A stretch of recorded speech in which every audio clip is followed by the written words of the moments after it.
7:44 right now. News 3 is taking action for your mental health this morning. Listen, we're all handling the pressure of the pandemic differently, and that has no doubt led to some arguments with family members on friends on how lax or strict they're being. So the question is, how do we stay safe, keep our sanity, keep our relationships intact? We had a conversation with renowned psychiatrist Dr. Dion Metzger. Here's some advice. Everybody's making their own decisions in terms of precautions for their safety. And it's just too much. It's upsetting. So if you're going to see somebody who is, out and they're out and about in this, huge concert of people or huge club where people are packed in and it's going to make you anxious, how about you just mute their stories for a little bit? How about you just don't take a look? Because that's going to be upsetting for you. But then we have the extreme where people are staying home and they're judging everybody who's going out to do anything, so that stresses me out. So it's just kind of, you have to balance between what is stressing you out and what isn't. And right now we have to really limit the stressors. We just have to, because we don't really know the end date. We're looking at a possible second wave in the fall and the winter. We're not going to make it if we're going to be letting all of these outside influences have such an impact on our mood.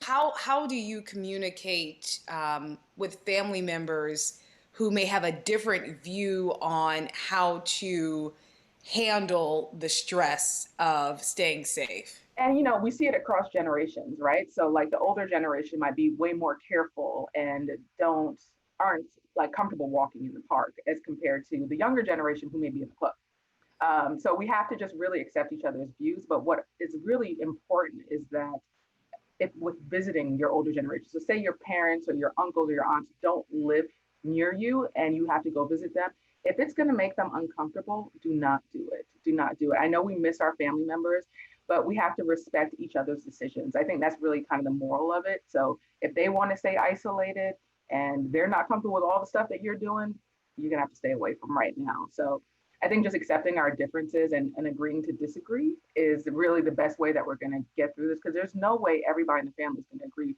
to the same safety precautions and agree to how much they should go out or when they should wear a mask. I mean, it's just not realistic. As you can see, even us as a country, there's such a division in just wearing masks.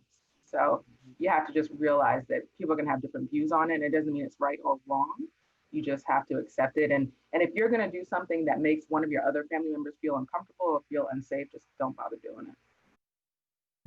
This is the debate that's happening in families across the country right now. There's something, you may be judging somebody for going to the club, but somebody else is judging you for going to the grocery store. Right. So there's all different ways. I think that the biggest thing she said is we have to respect how we're all trying to handle the pressure of this.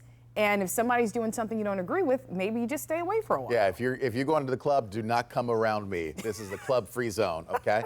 7:47.